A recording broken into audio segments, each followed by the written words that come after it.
lender or the financial ombudsman. Humber Wave Radio 106.9. Slightly early tonight. Good evening, everybody, and welcome to Hull and Back podcast and here on Tiger Talk on Humber Wave Radio. Thanks to Adam B for the usual suspects. Great show as always. And if you are a local musician, you can get your music heard on Humber Wave Radio. Just send it to usual suspects at humberwave.com. Anyway, I'm Eddie Wright. I'm Joe Collins. I'm Chris Sorensen. And I'm Paul Wright. And that works seamlessly tonight. Absolutely yes. Brilliant. Well done, everybody. Yes, good evening to you. Good to see you all. And all happy, smiling faces tonight. Even you, Christian. Oh, yeah. For a change. Yeah. Don't worry, we can change it down the line. He's got the shopping put away. he's got the shopping put away. It's all good. Thanks for joining us tonight. And if you want to get in touch with us, you can do in the usual ways. You can WhatsApp us on 01482 772 663 or just have a comment on the channel that you're watching on and it'll pop up on Joe's screen and he'll tell us what you've said. I was lucky last night. I got to host the Meet the Players event for Hull City Official Supporters Club at the Good Fellowship on Cottingham Road and had Carl Joseph and also Alfie Jones there. It was a good night. Both really nice players. The only thing is they're both really tall. Yeah. I can imagine. Should you be next to you? And I'm in the middle of them both on this picture. I mean, the picture, if you've not seen it, if you go on to Hull City Official Supporters Club and look on there on Facebook or on Twitter, you'll see a picture of me stood with Carl Joseph and with Alfie Jones, and I'm in the middle, and them two are towering above me. So, yeah. Well, if you print it off and cut out the middle part, put it over the fireplace, the kids will stay right away from the fire. That's a certainty. Poor Alfie. Poor Carl. Or was you thinking of cutting me out and putting it on the fireplace? Yeah. They're both good lads, aren't they? Oh, 100%. Yeah. 100%. Yeah. Alfie is top, and Alfie's been top ever since he first joined during COVID, and he's settled in the area. And I know, AD, you wanted to make the point to him about how he's been here for quite some time, and the family are all settled up here. In some of the prep work that you were checking with me the other day, and then Kyle Joseph, a lot younger, a lot newer to the club, but I think in the brief interactions I've had with Kyle Joseph, he seems a really down-to-earth, genuine guy. And both of them deserve every success. And one of them in particular gets a bit of unfair flack, but I'm sure we'll get onto some others who get that later in the show. I'm sure we'll.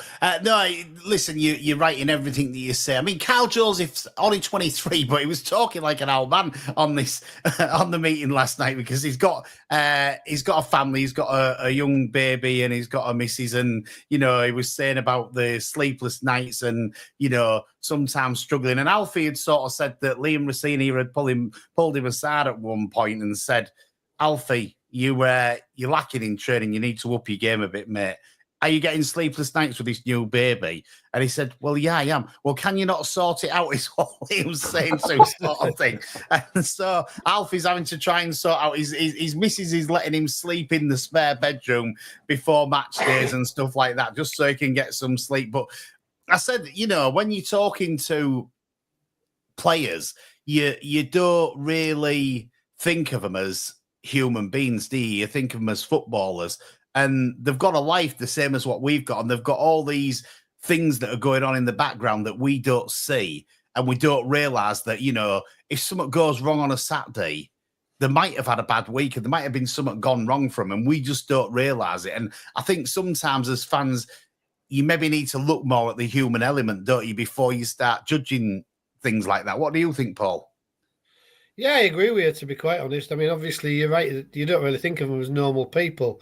You think they're just basically play football and that's it. And it isn't like that, is it? They've got a normal life. A few years ago, I saw two of them walking through town, as normal, sort of every day. And Tom Eves and forget who else it was, but, just normal sort of things. It's not they are normal people. And I think this is the problem, just good at football.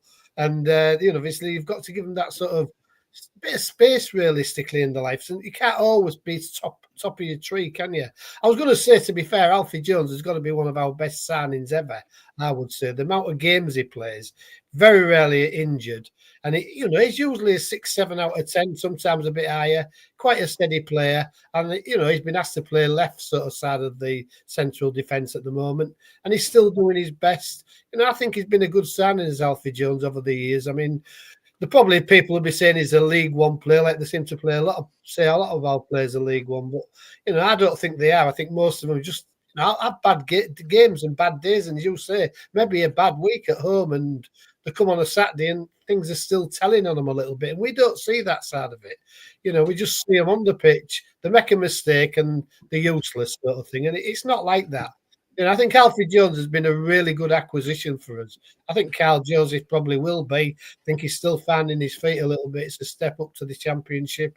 And to be fair to him, he hasn't had much time on the pitch, has he? So you've got to give the kid time. I just think the footballers are human beings at the end of the day, and they've got feelings and everything. And if you're having a go all the time, it's got to hurt them a little bit. And as I say, as you said, if they have a bad week, they have a bad week like we all do. Yeah, I mean, Alfie sort of said that, they're as gutted about the position that we're in as what the fans are, and they really want to give the fans something. None of the team can understand what's going on at home and why the problems are there. I did ask him about the pitch, last night, because obviously the pitch is playing a part. I know it plays a part for the away team as well, and, I understand that. But obviously we play more games on it than any of the away teams do because they've only got to come and play here once. So, I did ask him about the pitch, and I also, was chatting to other people about it. And I think, one thing that you've got to say is that John's got to be gutted about the state of the pitch after spending $1.5 million on it, Christian, hasn't he? Yes. I mean, did he get it from Turkey? He got it from our back garden, Joe, I'll tell you. I mean, yeah, that's the thing, though, isn't it? He has put in like $1.5 million for a new pitch, and it wasn't even halfway through the season, and it was already torn up.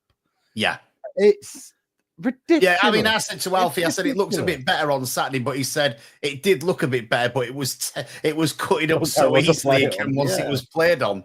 And that's the thing. We're almost at the stage of where the pitch that we just took up, that was dead on its backside, was better. Is actually in better condition than the one we're on now. I think it probably was. And that's the thing that again, it's that we're trying to. I think they're trying to work out, as well as we're trying to work out. The management team, the fans, and the players are all trying to work out where this poor home form comes from, because I've said to a lot of people have mentioned it, where you go win at Sheffield and then you come home and you lose to Stoke, and when I sort of said that to him, you could sort of see Alfie saying, I just don't know, I just don't know why it's happened, and they can't quite put the finger on it either. I think I know. Go on, Joe.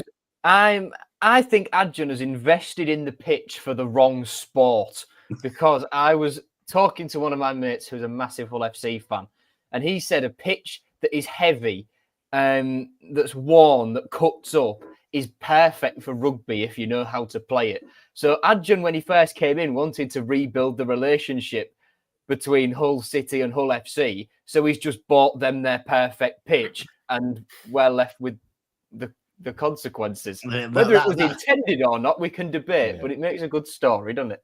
It does make a good story, and it's a good one. But I mean, as I say, so both really nice guys. Was really good to get some insights into the behind the scenes, what they're like. I mean, Alfie's settled in the area. He said he'd definitely be up for another contract if it was offered to him. Kyle's been showed around the area by Alfie. And he seems to be happy here. His missus has come across living in an Airbnb at the moment because they're trying to get him a house that's his. But he seems to like the area, and I think him and Alfie have been spending quite a bit of time together. Alfie showing him around the area and stuff like that, which is another good thing. I said to Alfie about him being captain, and he's really proud to have been captain when Louis Coyle's not been in this season. So it's another privilege to him, and he said how proud it makes him, and when the fans are singing his name again, how proud that makes him as well. Carl Joseph does an amazing Scooby-Doo impression. You might have seen it on the Tigers Plus site, but also I got him to do it last night because I was a bit mean to him, but I couldn't not make him do it when I'd seen it done online, could I? No. Oh, low-hanging fruit. You've got to take that. Yeah. So that was fun. So yeah, a good night. One thing that I was surprised about. I know a person who was one of the psychologists back in when Phil Brown was managing us back in 2008 time. And they had these psychologists that went in and they used to talk to the players. They used to try and give them positive mental attitude, getting their minds right for the game and things like that. And I asked Alfie and Carl last night if they had any of these in the club, and they haven't got any of those in the club anymore. Does that surprise you, Paul? Well, in this day and age, probably, yeah, because it seems to be all about that sort of thing, doesn't it? Positive mental attitude and other things. I don't know if you necessarily as a footballer need it particularly. I don't know. I mean, obviously, everybody's an individual. Some people will embrace it and it'll do them good. Some people won't be bothered. I don't know if it's worth investing in it, to be quite honest. As I say, you'd have to know your players really and what they need. I think, as a sportsman, you would think you're always positive. You've got to forget about the last result or the last game you've played, whether it be snooker, tennis, darts. You can't go backwards. You can only go forwards in life. So realistically, they should be looking forward to it anyway and thinking, if they have got a bit of a problem, I'm going to put what I did wrong last week right this week. I don't know, but it might help them. I don't know, especially at home at the moment. Some of them might need it. It's hard to say. I think you've got to know the players inside out, who it would benefit and who it maybe wouldn't benefit. I don't know. But I mean, Joe, one of these things. It won't. Joe, you follow a lot of football in a lot of different areas. Is it a big thing in football these days, or was it something, a niche that Phil Brown thought would help him? And it obviously did help him because he got him promotion. That's a really good question, and it's not one I really know the answer to. But if anyone's watched Ted Lasso on Apple TV, then you know the effect Dr. Sharon Fieldstone had on Danny Rojas and Colin Hughes. So, I mean, I think it's, joking aside, it's worth a go because there's clearly some sort of invisible mountain or hurdle that the boys just can't seem to get over at home, and it's been the case for the last year, and they're just stuck in this rut where they've only had 4 wins in 13, 14 months. So something like that could be worth a go for sure. We talked about these different things that they have tried, Christian, like change a kit, kicking towards the different stand, all these different things that they've tried. It's sometimes it works and sometimes it doesn't it? Well, that's the thing, but the more and more you try, something's going to have to prevail. But then again, on the opposite end of that, the more and more you try and things that don't work out can get more on top of you. Yeah. And you can't say where we're at the moment, especially the Hull City players, because it is crazy enough to say 3-0 wins away at Sheffield United, then all of a sudden a Stoke.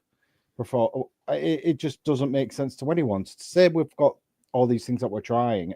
And you're right, Joe. This episode definitely does feel a bit like a Ted Lasso episode with coming out with the sports psychologist. We even started talking about our footballers are players. If they buy a ticket, they can think whatever they want. I already felt like the show was heading in that direction. But I will admit, when Phil Brown brought that in, you did see a change in the mentality of all the players moving forward, and it would never, I can't say it's a bad thing or anything along those lines, because I actually do agree on it, because every individual in the world will always be thinking mentally of something, and as a sports personality and with the amount of people and the things that they get thrown at them, people, or players especially, will need something to vent, and they need somewhere to vent, and you can't do that to your teammates, you can't do it to your manager, and it's hard to do. You can't really say to your family, even though your family are obviously your cushion, but you do need an outside force to actually just relieve that stress out to and let them communicate to. And I always will believe teams need someone like that in their club, because, like I say, if you try and do it to your players, your colleagues are going to look at you in a different light. Yeah. To try and do it to your manager and trying to communicate with him that way, you're afraid that it's going to put you down in the pecking order. And you don't want to bring the stress of work home with you to your family. No, So, I agree with you. It is like that.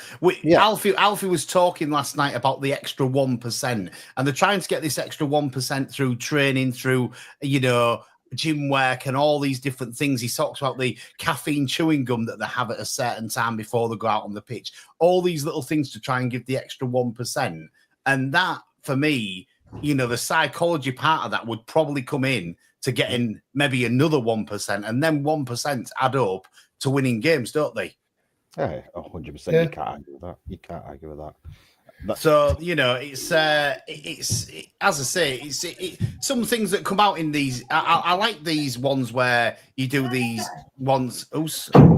It's you, that in it. I like these ones where you've got a background noise. I like these ones where you get the fans involved and you can have a chat with the players quite close up and personal, because I think you learn a little bit more than what you do on like press day and things like that, because press day is a bit more high pressured. They're after finding out about the results, why it want a result, why it is a result, or whatever. Whereas these things, it's just a relaxed thing where they're sat back, they're chatting with people, and it's more natural, I think, isn't it?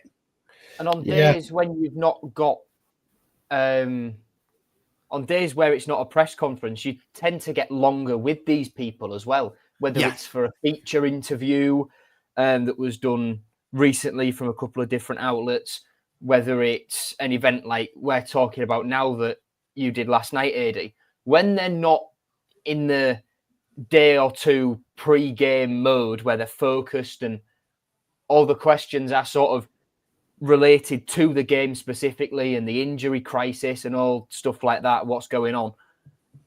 You get to when everything's more relaxed, you get to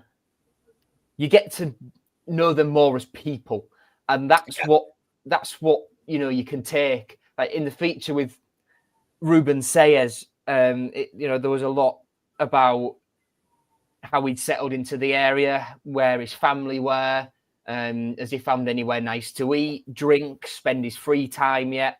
And that's the sort of stuff you don't normally get in a pre-match press conference. No, and you've got exactly the same from last night. It was really good and really informative. I think, both, as you said, Joe, both great lads. Cal, it seems to be really down to earth. He said, you see, another thing that you don't think about when you're a fan. He said, he was absolutely bricking it was his words before he went out on the Sheffield United game. And I thought he had a really good game in the Sheffield United game. But he said he was bricking it, but he said he tried to use that to drive him and to, play better in that game against Sheffield United. And I think it worked for him, Paul, didn't it? It did, yes. Definitely. I think most people have nerves, don't they? They say comedians going on, they always have nerves. You think they just go on and tell the jokes, and but they have these nerves. Singers will go on, nerves. Some of them throw up, don't they, before doing a concert and things like that. So footballers will be the same. First game for the club, he won't want to make a fool of himself. Obviously, hoping to get a goal or something. But it is. That's probably worked in his favour that he was, that way feeling, because if he'd have been feeling, I'm all right, I'm cocky and all this, he probably would have had a poor game. But, it often helps him, I think, that side of it. One of the things on the home form, I think in general, away teams feel a bit happier about coming to everywhere nowadays. There's not many places where clubs are worried about going, I don't think. Man United, that used to be frightened. I mean, it was like a goal start going to Old Trafford, wasn't it, for the Man United. Now teams are going there and winning quite regularly. I'm not saying we was in the Man United class, but I think teams aren't bothered about going away from home now. And I think that's what probably helps us away. We're not bothered. I mean, we had a brilliant away record last year. We've got a decent one this year. And I think teams come away from home now, not thinking, not worried about getting beat. They come in here, wherever they go, thinking they've got a chance of winning. There might be the odd place, maybe Anfield, maybe the Etihad, I don't know, or maybe Arsenal's. But most of the grounds people go, I think, the away team thinking they can get something out of it. And I think that's probably it's the same in the Championship. And I looked at a few results last night, and there was a few away victories. So I don't think it's actually a major problem in the sense that you're at home. Obviously, you want to win your home games, but I think it's a general sort of thing that away teams are picking up more points nowadays. I might be wrong. There'll probably be somebody who's got all the stats and can say, no, it's always happened. But I seem to think more teams are winning away from home or getting points than they used to get, because I don't think there's that fear factor anymore about going away. Because you used to think, well, we'll draw away from home, we're quite happy. Now they're coming, I think, well, we'll play it for the first 20 minutes, which has happened at City a lot. We've been on top for 20, 25 minutes, and then they've slowly got into the game. We haven't scored, and they've got into the game. When they've gone one down, they come, they obviously come on strong to get the equaliser. So, and I think the away supporters we've found with Hull City and away other teams coming here, it's very strong insight from the away supporters when they go away. Even if you're getting beat, they're still singing and everything. I mean, I remember at Bristol when it was 5-0 or something, they was all doing the conga or something, weren't they? I know it was the last match. It was unbelievable in that away end, Paul. Yeah, that's what I'm saying. That's what I'm saying. I think it all, is. Even though we lost 5-0, it was fantastic. Yeah, I think it does. I think that does help. I might be wrong, as I say, somebody with all the matches know better than me, but that's my thought on it. You see it, don't you, regularly, and I think at the MKM Stadium, one of the things that was brought up last night was the atmosphere at the MKM Stadium not being great at the moment. And I think, I was talking, I think Alfie sort of said he can understand why the atmosphere ain't great when, we've had so many, so little wins at home in such a long period of time. The players can sort of understand it. But I think, what we've had at the MKM is moving the away fans around quite a lot, and they're quite prominent in that corner. The next to the east stand, the next to the north stand, these fans either side of them, and they probably love that, the away fans. They're probably absolutely, thinking this is great. We've got some banter on the left, we've got some banter on the right, and we can just use that, and it gets us up for it and stuff like that. And one of the things that they said they was going to try and do, and some clubs do this. I mean, Newcastle, if you go there, you're definitely miles away from your players. You can't get any atmosphere built for your players because they can't hear you 7 floors up. It's really, really difficult. And they said about putting people in the West Stand up, or the away fans in the West Stand up, and I always thought that might have been a good thing to do with them, because I think at the moment, having them in that concentrated area in the corner, they can build a good atmosphere at the MKM Stadium, which doesn't help us, I don't think. Yeah, I agree. No, I actually agree with that quite a lot. And I guess must be a good night, listeners, by the way. Me and Christian are agreeing on things. I don't know. It's only early. It's only early. So, well, that's the thing. Like when we're talking like both factors of away fans, home fans, and what Paul brought up about our playing style away, at home and away. Obviously, it all interlinks with each other, because obviously the fans, the more we win at home, the more the home fans are going to be singing. We all know that. It's not rocket science to work that one out. Away days. Everyone loves a good away day. It's something different. You go in there, you don't care. Well, you do care about the result, but you really are going there for the day. Yeah, that's the thing. You're going for the experience being away. And with the players' mentality side of things, when they're playing away, it's not their home. They're not having to worry about all the eyes on them at home. They can go out there a bit more relaxed and go, you know what? Let's crack on and let's try this. Let's try that, whatever. Because if they tried this or tried that, whatever, at home and it went wrong, then you know what's going to happen at home. Everyone's going to be on the back. So obviously they're going to be a bit more tense playing at home. And you can see that after the first 20 minutes. It's a rinse and repeat now. 20 minutes, we look really good. But because we haven't scored within that first 20 minutes, self-doubt looks like it's kicking in. And scored more than one. Or scored more than one, yeah. That is the thing that I said last night. I was chatting to a few people and I said, the problem is that we score one, we're still really nervous. Yeah. We score two when everybody says 2-0 is the worst score in football. So I think you always say, Paul, we need 3 or 4 before we're actually settled down as a crowd and we're thinking, yeah, we've probably won this now. Probably. But the atmosphere on the Norwich game, I will give the home fans credit. They tried. They tried. every single one of them tried, because I was actually gobsmacked when the North Stand started going off on one. I was like, hey, up ahead you guys for a good 10 minutes. What's going off here? And they kept on going and going and going. So it was nice to see everybody in the stadium actually, behind the lads. And the lads did try, which was really nice to see, especially the first 20 minutes. It was a shame the second half coming out. I mean, it went a bit nutty, let's be fair.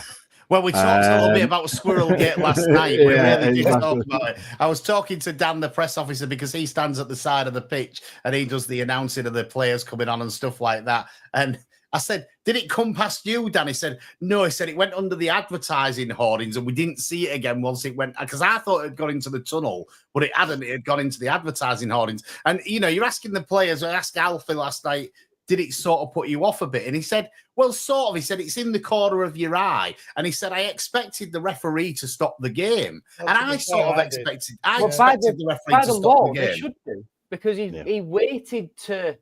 It's a stupid law, but technically it's a pitch invader. So But technically it is, isn't it? Because, ultimately the ball can hit the squirrel or whatever's come onto the pitch. It could injure that animal and cause a problem. So, for me, I think he should have stopped the game. And the referee waited until it was off the pitch and out of sight before he let the game get going again. So, as mental as it sounds, he should have stopped play as soon as he saw that squirrel. Yeah, I think so. And I think, it was off-putting for the fans as well, And when they've scored a goal, I'm like, what? The squirrel's there and they've now scored, and is this right? And so I don't think exactly the same, Eddie. I missed the goal because my dad was trying to point out where the squirrel was to me. I thought the cross went straight in. Oh dear. Yeah, well, I think he should have stopped it, but listen, as much as the referee wants a blame for our defeat, I don't think. Our draw on Saturday. I don't think the ref had a particularly good game on Saturday. Not just for us, I think for them as well. I think he was a poor ref, And we got away with it a little bit with the handball with Macca, didn't we? We did. I think it was an unlucky handball, to be honest. I can understand why they didn't give it, apart from not seeing it maybe, but it sort of hit up, didn't it, and hit his arm. It wasn't, his arm wasn't in a bad position. It just hit his arm. Well, as you say, it wasn't good for either team, I don't think. I think he was poor for both teams. And, they do need to get a better standard of quality of refereeing, especially when there's so much money involved. Because, you're talking to I was talking to lots of fans before before we started last night. And that drop from the Championship into League One is a massive drop, and it's one that is going to really hit us financially, especially with the amount of wages that we're paying out at the moment. And it's something that we really can't afford to do at the moment. So when there's so much riding on a game, the standard of refereeing has to be better, doesn't it? Absolutely. And I'm just glad we haven't got VAR, because I'd rather take my chances than have Championship referees trying to operate VAR. If the Premier League ones can't do it, then God forbid. I think you've got a point. Just to round off then, Adi, I've got a couple of quick fire ones for you. Yeah, go on. Best audience question. The best audience? Well, to be honest, last night, it wasn't really that, when you usually get one and you go, ooh.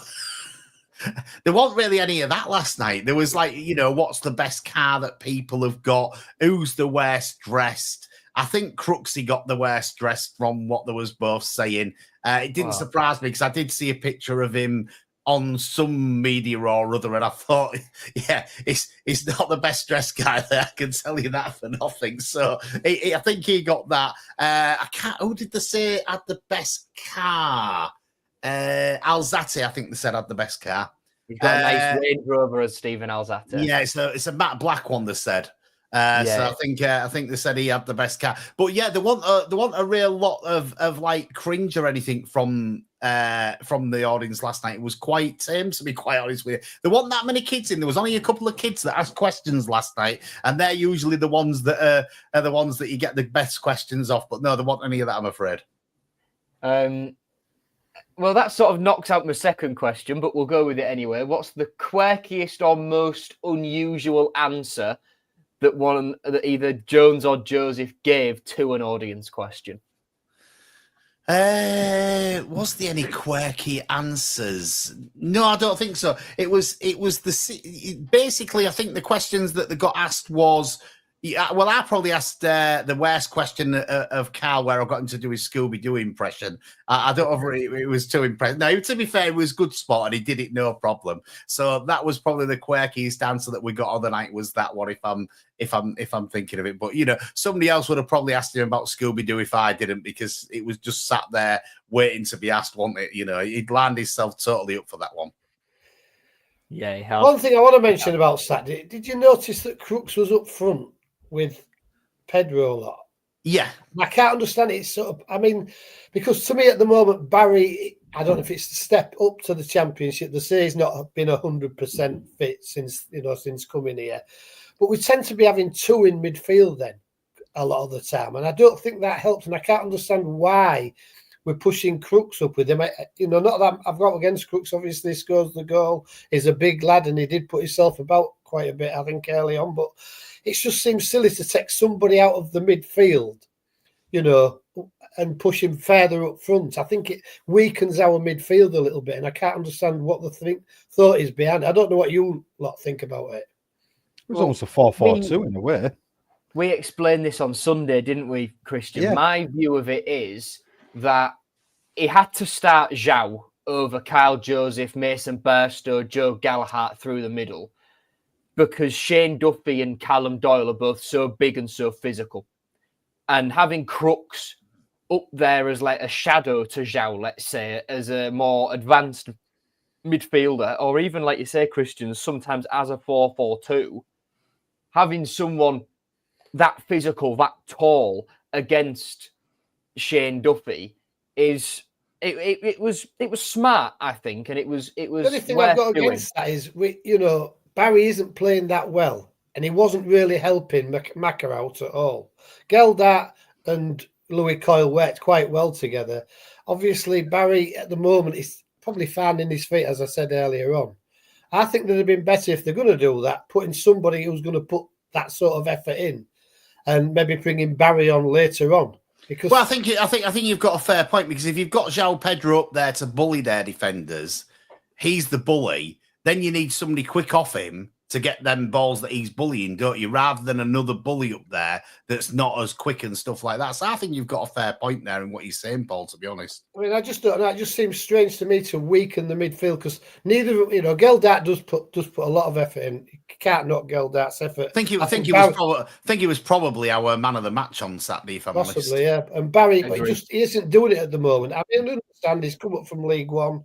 Been a lot of expectation. I think he has had a bit of an injury and he's probably just getting back to fitness or something. I'm nothing against the lad, but I just don't think it was the right move. And the other thing I couldn't understand, why he brought Kamara on and he didn't bring the Amrabat on, because he put a lot of effort last time he came on. We haven't seen him since, really. And I thought, Kamara's not really done it much, has he, to be fair, all season. Listen, I think the thing with Kamara is I can understand it slightly, because it was his old club, and he was maybe hoping that old club voodoo comes to fruition for us, and that's maybe why he tried it over Amrabat, and that I can understand a little bit of that. One thing that I was gonna say on the Barry situation is we was talking a little bit off air, Joe, weren't we, before we came online? Is Barry any better than Harry Vaughan? I think he's definitely got a higher ceiling before, and I say this like everyone knows how much I like Harry Vaughan. I think you're not in Barcelona's academy if you've not got a higher ceiling than what Harry's got. I think the issue for Louis Barry at the moment is he was pulled out of a team where he was settled and he was comfortable, and he's gone to at a higher level, having not played football consistently for a month. I think we'll see him get better. I think he will work out eventually, but it's just about giving him time, because League One to the Championship, as we said earlier, it is a huge, huge gulf. And I think eventually we will see that Louis Barry was and is more than capable of making that step up. It's just about giving him that time to do that. Have we got any comments tonight, Joe? 'Cause we seem a bit dry on them. Yeah, well, we've been having a bit of a natter about some of the players. So let's go right the way back. Scott says that he agrees with what Paul said about Alfie Jones being a fantastic player for us. Coxey referring to Luton against Plymouth kicking off in about 10 minutes' time, hoping for a draw between those two. And Portsmouth have also lost Callum Lang for the rest of the season, which could be massive. And hopefully they get dragged back into the relegation scrap a little bit. Harry Oxley asks, have we tried using the away changing rooms yet? It's a good question, Harry. They might think of that one now. Coxey, we'll come back to this question about Amrabat or Kamara, because Paul did bring it up, and we'll answer the question of who should have been brought on. Marsh Alfresco comes back to, there was a reason they couldn't move the away fans to the West Upper. It'll be something to do with the way the turnstiles are to get into the West Upper. Yeah, I'm like sure it is that. I was just sort of saying that it would have been better up there, and I know that it's probably harder in our stand to do it, so I do get it. It's just they probably also don't want bottles and coins getting chucked at all the people who pay for the posh bits. Yeah, there is that.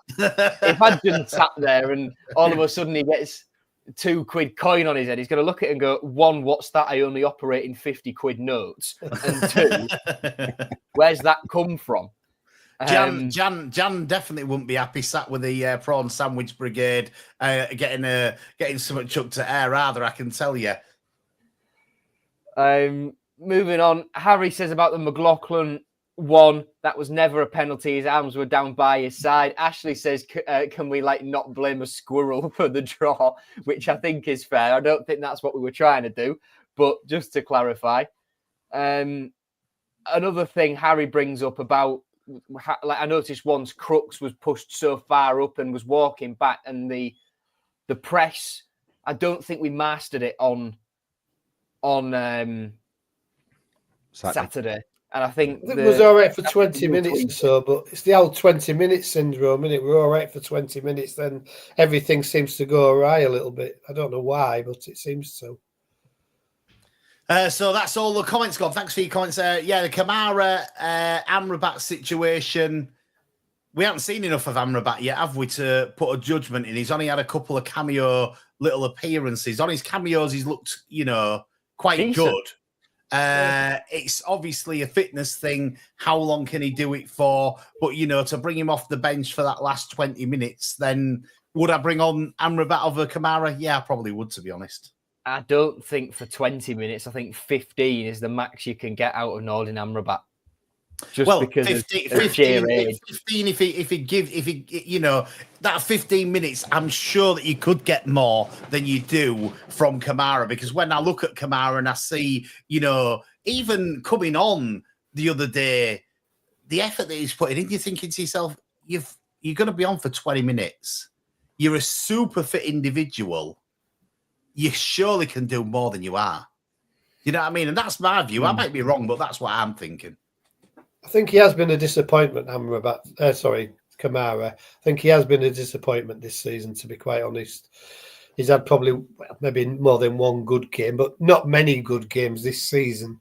And I just don't know. I'd definitely have the other kid on Amrabat, even though he can maybe do 15, 20 minutes. He did a lot, I think, in that little cameo last time at home to show that he's got something about him.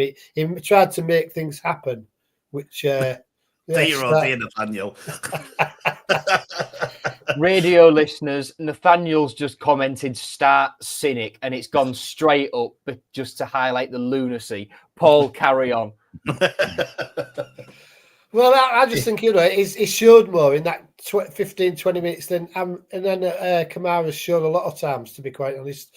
He just hasn't done it for me this season. I don't know why. I don't know what's wrong with the lad. There's got to be something there. I mean, he can't be that bad a player, but he just hasn't shown it for us this season, I don't think. I was surprised he came on. Especially he came on late, as you said, didn't he? So he could have even brought Amrabat on that time. As though if he come on after, with half an hour, 35 minutes to go, then you maybe think, well, maybe it is the fitness show. But You know, he only come on late on, didn't he? And he did nothing. And I thought, and Amrabat to me looks as though he's trying to make things happen. I don't know. It's just my thoughts. Christian? No, I'm right back. Definitely 100%. You can see the effort that he puts in. And I think that's what fans want to see. Effort. They do. They do want And- effort. and- That's what they want from anybody, Christian, isn't it? Yeah, and for 20 minutes, you want to see all that effort out on the pitch. And unfortunately, when Kamara comes on for 20 minutes, you think, come on then, start moving. And you just don't. I agree. Like, he's had what? One good game, one okay game. The rest is being probably criticised against as Kamara. And we don't know why. I don't know why. And it's not that I don't know why he's being criticised. I just don't know why he's not living up to the expectations that he has in his locker, because he has proven he can do it. It's just he can't do it week in and week out. Well, I did say last night, though, it's that situation, isn't it, where you're looking at players and he's a young player. And when you've got an experienced player, you're probably going to get that 7 out of 10 every week. But when you've got a young player, you're going to get 3 one week, you're going to get 8 the next week. Because I was talking about Cody Drame, who, on times for us has been absolutely outstanding. And then other times you just thought, why are we playing him? And I think it is that thing of like the young lads, they're trying to develop the game. And, 1 week they are going to be 3 and 1 week they are going to be 8. You might get 2 8s in a row, but then you probably get 3 3s in a row. So, it's that thing, isn't it, of young players. The problem that we've got this season is because of the position that we're in, we need them to be a 7 or an 8 every week. We can't afford for them to be a 3. Time is not on our side, even though players need time, and especially a lot of the new ones. Time is not on our side at the moment. We've got 14 games left. Yeah. And next game is Sunderland. It's a 12:30 kickoff away at the Stadium of Light. I've actually been looking that I might go to this. I've been debating whether I'm going to go or not. There is some tickets still available. And I've been chatting because the brother-in-law lives up in Newcastle. So I've been chatting with him and I might go up to Sunderland and he might come and watch the game with me on Saturday. It's another tough game. They was doing quite well against the team that we won't mention from the west of Yorkshire. But that team managed to beat them on Monday night 2-1, I think it was at the end, even though Sunderland was winning 1-0. So it's not going to be easy for us, is it? No, it's not. No. It's not. No. Just some more comments from the chat. Nathaniel says he's glad that his comment was immediately relevant because he hadn't been listening and it was the first thing he thought to comment. He timed that well. About Kamara, Enshep says he's only proven it in League One. Harry argues Kamara has still created our most chances for us this season. Ashley Bales argues that Kamara can do it in League One, but hasn't yet proven in the Championship, then adds that if we do get relegated, next season we'd be a title contender. I just want to go on that briefly before we get stuck into Sunderland, because it's all right saying, yes, the expectation would be if we are to go down to come straight back up again, but it's not that simple. No, it's not. What Birmingham have done in League One is what a lot of relegated clubs from the Championship to League One will try and replicate, I think, in the future. You get a year free from any PSR or FFP and you can just spend and spend. Yeah. Adjan hates FFP. He's made that very clear. So some fans immediately jump to, Adjan will just spend a load of money and we'll come straight back up, do what Birmingham have done, and we'll build a mid-table Championship squad in League One. But it's not that simple.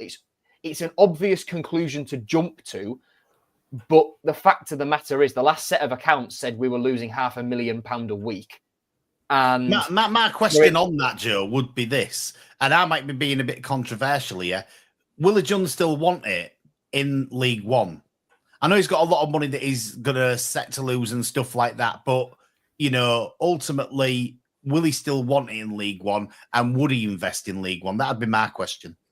I think there wouldn't be a lot for him to invest in terms of the playing squad, because I don't think many of the players we've got now would get picked up. I think they'd be good enough under Ruben Sayers to bring us back up. It's just whether financially we can survive it, because we're losing this much money every week. then it comes the question, it's not Adrian investing in the squad per se, it's would Adrian still bankroll the club? And it's not the players that would feel the negative of that, of the club dropping down the division and losing the money. It's the great people behind the scenes at the club, many of whom I've got good working relationships with and get on well with. They would be the ones that would bear the brunt of whatever might have to happen to keep the club afloat with the loss of Championship TV revenue compared to League One. So, well, I mean, last time it happened, it was £8 million in the Championship. It was £1.5 million that you got in League One. That gulf has probably got bigger since I've looked at it. Oh, 100% has got bigger. I think the sum in League One will be higher comparatively, but I think the Championship sum will be much, much, much higher than what that would have been in 2019-20 when we went down, if that's where you've got the figures from, AD. And it would be, if we went down to League One, a financial catastrophe for this football club. So it's imperative that we stay up. And if we stay up, we do it within the financial regulations and constraints that the EFL set out for clubs in this league. Because no, it certainly is. I mean, the thing with it is you've got to look as well at that situation of, it's not just the teams that are already in League One, the ones that finish in the playoffs and don't get promoted and things like that. You've got the similar to the Wrexham where, you've got a team coming up from League Two who's probably got a bit of money and want to have a go at it and try and get, up League One and try and get up high. So, it's the same. It's a similar situation to the Championship. You're not just battling with the top half of the table. You're also battling with the teams that get promoted. We saw it with Ipswich Town. They've come up from League One. They've got promoted straight up to the Premier League. So, it goes to show that the momentum that they've had from having a good season in a league can carry on into the next league as well. So, as you say, it's going to, even if you've got the money and things like that, it's really hard to guarantee that you're going to come straight back up again. I mean, we look at, our neighbours from West Yorkshire who struggled to get back up. Forest was another one. There's been a few teams that have been down there. Southampton spring to mind. They've all been down there and struggled to get back up to the Championship. So it's somewhere that we really don't want to be, I think. To be honest, I mean, if we do go down, which obviously I'm hoping we don't, I think Adrian's got to take the blame, hasn't he? Realistically. Oh, he started this. He didn't start the season very well. He got a manager who wasn't anywhere near Championship standard. He bought players sort of willy-nilly to a certain extent. And, so he's got to set the blame. So I agree, he might not want to stay in League One with us, but I think as much as he's put into the club, he does us for this mess we're in now because of the way he started the Championship season this year. At the moment, we're picking up a few points and we look as though we've got a chance to stay up, which I hope we do. But I think if we don't, I think the blame lays at his door. Forgetting about Tim Volter, who's not being a good manager and all this, he got him in the building. He said he was going to bring, success here with attacking football and all this, and he's got all these players on who, now they're trying to offload most of them, I think, here and there. So it's purely his fault. So if he does pull the plug on him, it'd be a bit disgrace, really, I think, because I think he owes us a season in the League One. If we happen to go down there, I think he owes us that to get us back into the Championship. As it was said in the comments, a big game going on tonight in the bottom three. It could end up us being back in the bottom three if results don't go our way. So a draw would be a good result for us. We'll get back onto that Sunderland game now. What we all thinking for that? Christian, you haven't said anything for a while. Just nice listening to you, lovely gents. Going on about it. He's a lovely man tonight. He must have got the shopping in early or something. That's it. Tea's cooking. That's why he's happy. That's why I'm happy, exactly. Sunderland. Oh God. Realistically, gents, we know how hard this game's going to be. We all know this is going to be a very hard game. I'm praying, obviously, for a win. I'm hoping beyond belief for a draw. I think we have enough in the tank for a draw. pending on how we go and set up. And it is generally pending on how we go there and our mentality, how we were looking at breaking them down, this training this week, how the lads are going to turn up. We'll know if it's the whole city that might get something within the first 10 minutes. Yeah. We'll know. And don't look at Sunderland and how they'll press us or anything like that. We'll know if Hull will win or Hull will lose by just watching what Hull do within 10 minutes. Now, I'm hoping and I'm expecting a draw minimum. But a loss is obviously highly on the cards. If anyone was going to do a percentage and were a betting man, they would easily say Sunderland's going to win this one. But Sunderland on good form, apart from that last loss that they have. They've won 3 and drawn 2 before that last loss. But obviously the last loss was against top of the table. Our form, not as good. We've lost 3 and won 2 in that same form guard. Obviously, we drew the last one when we're looking at the last game. So it is a difficult one. And, it's one that it's not going to be an easy game. But, I was talking to Alfie and Carl last night, and they go there, quite buoyed and quite upbeat, thinking that they can do something and thinking that they can win that game, which is all we can ask of them, really, isn't it, Paul? Well, yeah, it is a tough game, as Christian said. It's, Sunderland at home. For most teams, it's not an easy game.